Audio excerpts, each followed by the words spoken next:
before she became a legend, before Rome feared her name. Cleopatra was a child surrounded by danger. More than 2,000 years ago, in 69 BCE, in the shining city of Alexandria, a baby girl was born. Her name was Cleopatra VII. No one knew it yet, but this child would change the fate of Egypt forever. Cleopatra was born into the Ptolemaic dynasty, a royal family that ruled Egypt but came from Greece. Her ancestors were not Egyptian by blood. They were descendants of Ptolemy I, one of Alexander the Great's most trusted generals. After Alexander's death, Ptolemy took Egypt and made himself king. So Cleopatra grew up between two worlds, Greek and Egyptian, and from the very beginning, she understood one important truth. Power is never safe. She lived in a palace full of gold, silk, and servants. But behind the beautiful walls, her family was full of fear. Brothers fought brothers. Sisters betrayed sisters. In this family, love was dangerous, and trust could get you killed. In Cleopatra's world, even your own blood could be your enemy. Unlike most girls of her time, Cleopatra received a powerful education. She didn't just learn how to smile like a queen. She learned how to think like a ruler.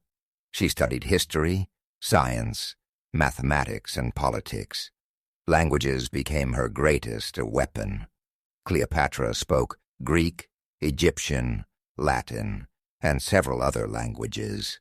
She could talk directly to foreign leaders without translators. This made her rare. This made her dangerous. But Cleopatra didn't just want knowledge. She wanted control. She watched how men ruled. She watched how her father failed. King Ptolemy XII was weak. The people of Egypt did not respect him.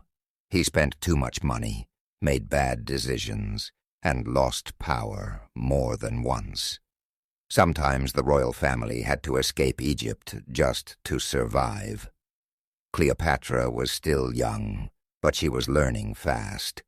She learned that a ruler must be strong or be destroyed.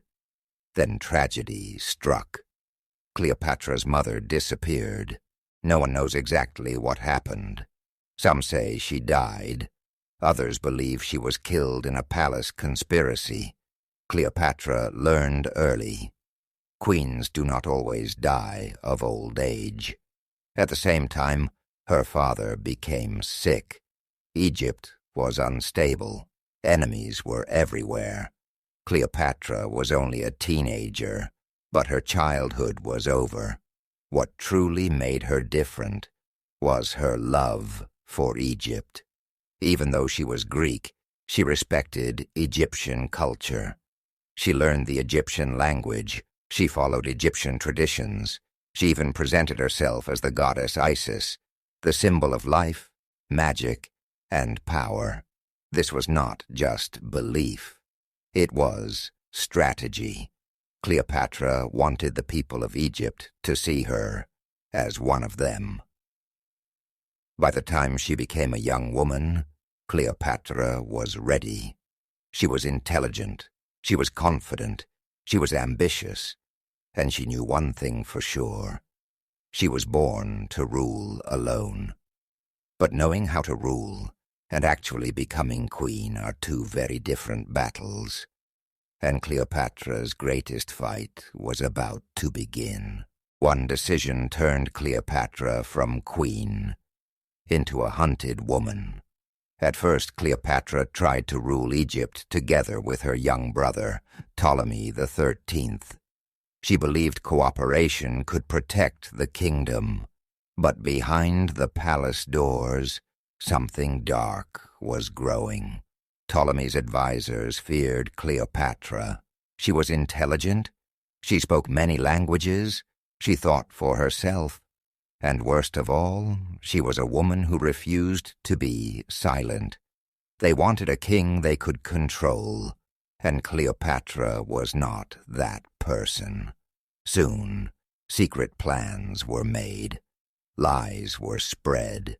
Guards changed sides. Cleopatra's life was suddenly in danger.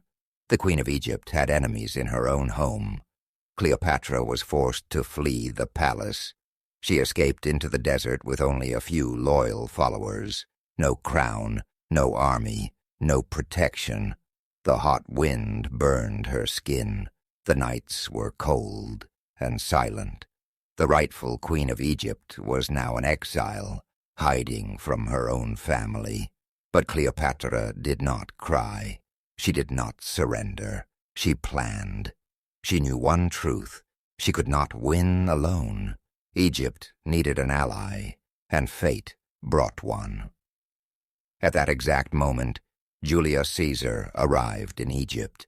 He was Rome's greatest general, powerful, feared, and respected across the world. Cleopatra saw her chance.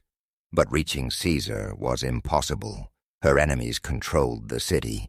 Guards watched every door, so Cleopatra chose risk over fear. This was not madness. This was strategy. One night, Cleopatra ordered her servant to wrap her inside a large carpet, a dangerous gift. The carpet was carried into Caesar's private rooms.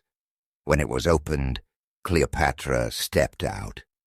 Calm, confident, unforgettable.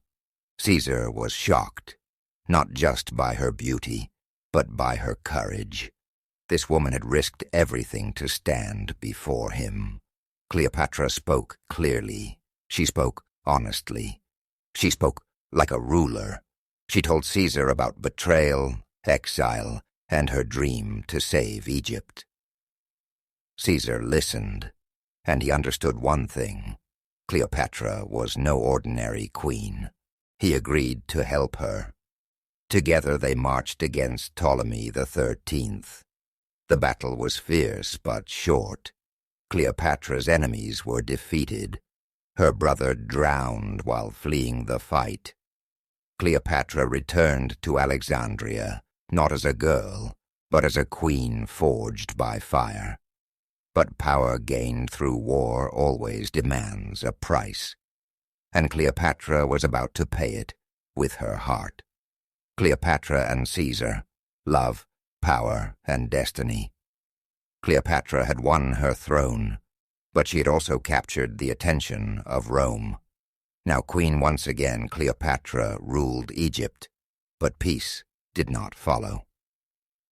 Julius Caesar remained by her side, not only as an ally, but as something more.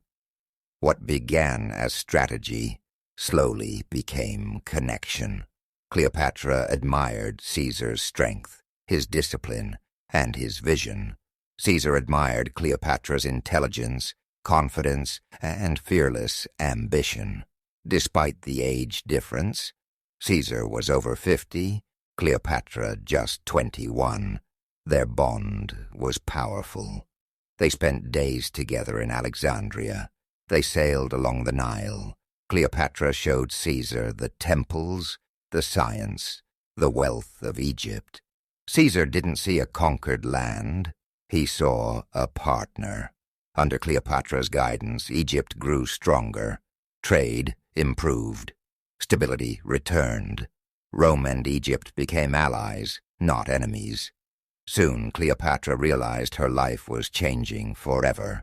She was pregnant. In 47 BCE, she gave birth to a son. His name was Ptolemy Caesar. The people called him Caesarion, Little Caesar. To Cleopatra, he was more than a child. He was the future of Egypt, a bridge between Rome and the ancient world. But love, mixed with power, always creates danger. Rome was watching. Enemies were waiting. Cleopatra had everything: power, love, and an heir. But destiny was not finished with her yet. Cleopatra believed her son would change the world. But the world changed first. Cleopatra dreamed that Caesarion would unite Egypt and Rome. To her, he was not just a child. He was the future of empires. But destiny had other plans. In Rome, whispers followed her everywhere. Many Romans hated the idea of their greatest leader being close to a foreign queen. They feared Cleopatra. They feared her influence. Some called her a manipulator. Others called her dangerous. Cleopatra felt the tension growing. Caesar chose to return to Rome, and this time he invited Cleopatra to come with him. She accepted without hesitation. She would not hide. Cleopatra didn't enter Rome quietly. She arrived like a storm. She traveled with Caesarion and a grand procession. Golden chariots rolled through Roman streets. Exotic animals followed. Egyptian servants wore shining clothes. Rome had never seen anything like it. Cleopatra lived in a luxurious villa provided by Caesar. She attended feasts, spoke with senators, and showed Rome a different kind of power. Elegance mixed with intelligence. Some admired her. Many feared her. Roman women watched her with anger and jealousy. Cleopatra didn't lower her eyes. She stood proud. Then Caesar crossed a dangerous line. He declared himself dictator for life. Cleopatra hoped this would protect their alliance. Instead, it sealed his fate. Power makes enemies faster than love makes friends. In 44 BCE, Julius Caesar was murdered in the Senate. Knives flashed. Blood fell. Rome froze in shock. Cleopatra's world collapsed. She lost her protector, her ally, the father of her son. She understood immediately. Rome was no longer safe. That same fear turned into action. Cleopatra gathered Caesarion, her servants, and her treasures. Under the cover of danger, she fled Rome and returned to Egypt. Back home, grief became strength. Cleopatra ruled with focus and determination. She strengthened her army. She rebuilt trade. She protected her borders. Most of all, she protected Caesarion. She taught him how rulers think, how power works, how enemies hide behind smiles. But Egypt still stood in Rome's shadow, and Cleopatra knew she would need a new ally. Mark Antony, a new flame, a new war. When one lion falls, another rises.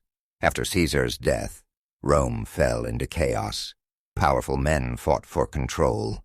3 leaders emerged: Mark Antony, Octavian, and Lepidus. Together they ruled Rome, but trust was fragile.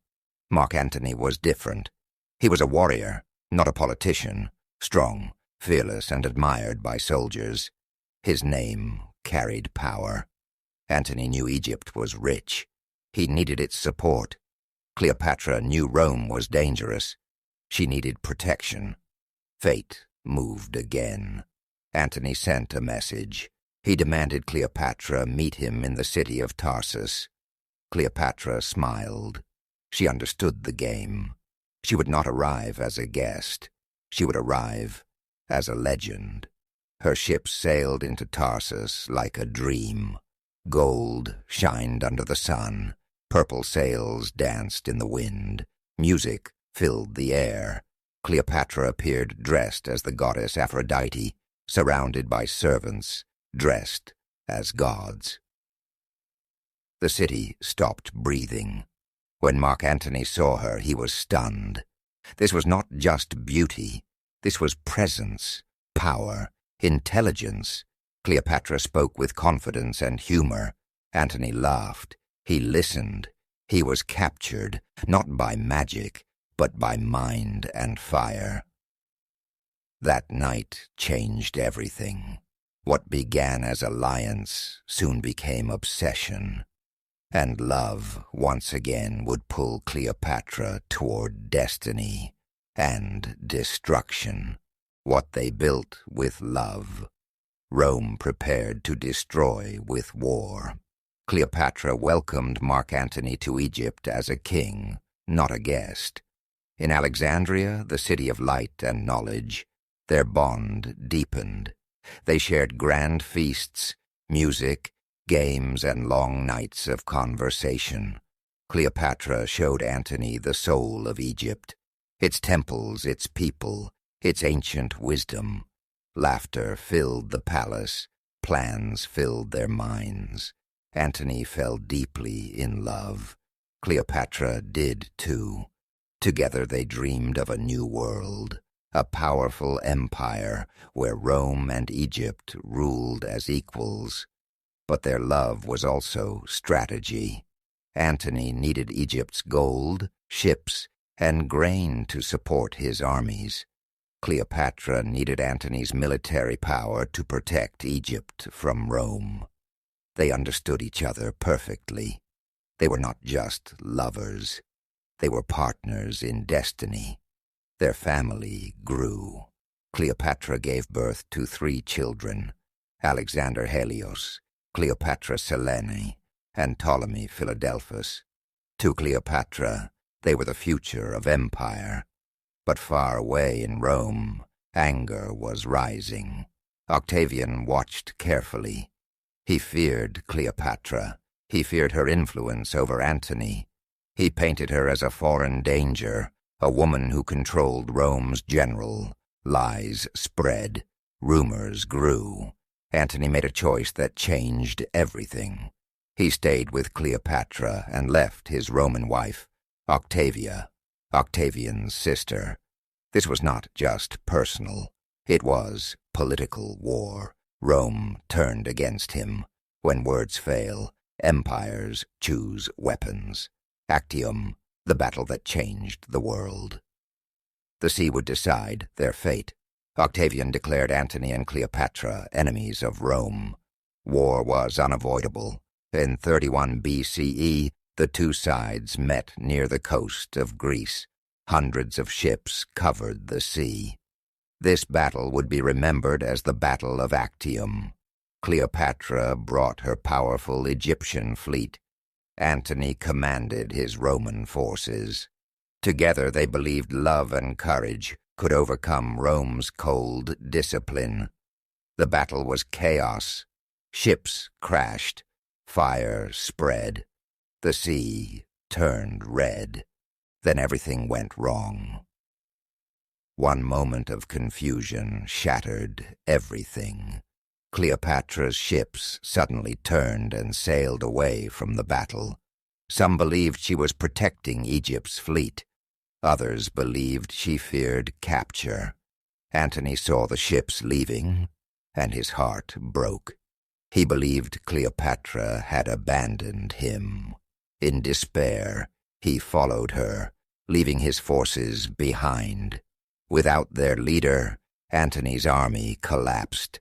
Octavian had won, but defeat on the sea was only the beginning of the tragedy, because the final battle would be fought not with swords, but with despair, loyalty, and love. Rome could defeat her armies, but it could never own her spirit. After the disaster at Actium, Mark Antony returned to Egypt, broken in body and soul. The war was lost, but his love was not. When he found Cleopatra, she spoke the truth. She had not betrayed him. She had acted to save what little future remained. Antony believed her. In his heart, Cleopatra had never been his enemy, but the shadow of Rome was already at their gates. Octavian's armies marched toward Egypt, unstoppable and cold. Alexandria prepared for a final defense, but hope was fading. They knew this war could not be won, but they would not face the end alone. Antony fought one last time with courage and honor, yet his soldiers were defeated. Surrounded by despair and false rumors that Cleopatra was dead, Antony made a tragic choice. He fell on his sword, but fate showed one final cruelty. Cleopatra was still alive. When she heard what had happened, she ordered her servants to carry Antony to her. Bleeding and weak, Antony was brought to her hiding place. In her arms, he took his last breath. Their love, born in power and fire, ended in silence. Cleopatra was now alone, and Rome was coming for its prize. Cleopatra understood Octavian's plan. He wanted to capture her alive, display her in chains, and turn the proud queen into a Roman trophy. She refused. In her final hours, Cleopatra dressed not as a prisoner, but as a queen. She wore her royal robes and crown. She surrounded herself with gold, symbols of Egypt, and memories of her reign.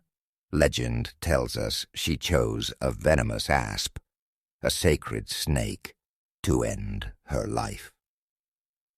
Whether myth or truth, one thing is clear. Cleopatra chose her own ending.